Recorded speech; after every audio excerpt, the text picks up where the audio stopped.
So chart patterns are designed to tell you if either the trend will either continue, or what's called continuation pattern, or change or reverse, a reversal pattern. And in this section, we're going to talk about continuation patterns. So you're going to be seeing trends, you're going to see things continue along the trend. So kind of keep that in the back of your mind. We're going to be talking about continuation patterns in this area, and then later we'll be talking about reversal patterns. But reading right from here, you can kind of see that one of the key kind of parts of this is there needs to be a trend, right, for either one.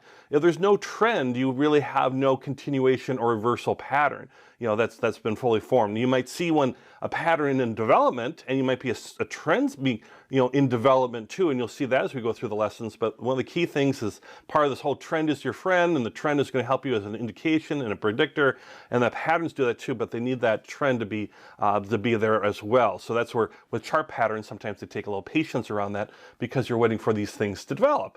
So in an established trend, what happens is let's say it's an uptrend. There's a trend that's being established. Prices are headed in a certain direction. That's what we made trend. Prices are either going up or down, and what can happen is there's a pause. There might be the strong trend either way, either up or down, and then there's a pause, a little slowing down of buying and selling. The trend is starting to lose its steam, so to speak. It's not as being firmly bought up or firmly sold off, so to speak. So it's starting to lose its steam. And when you see a continuation pattern, that is indicating that the trend will accelerate again after the pause.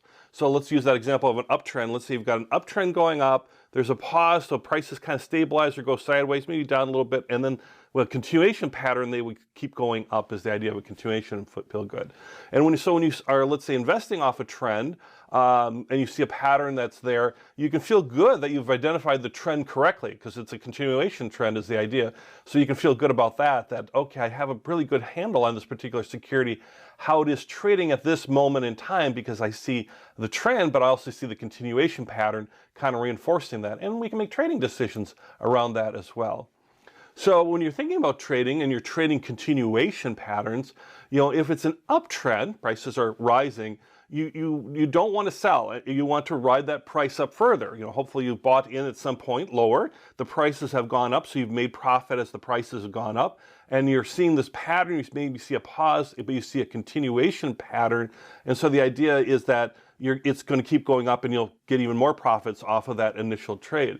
In fact, what you could do in some cases is you see that, you could add even more to that trade, keep investing a little bit more in that security. Not only do you have your original investment, but maybe now you see this chart pattern and a continuation pattern is formed. You can even add a little bit more or add more, and now you've got even more money that's as you adjusted your position to kind of ride upward in an upward trend.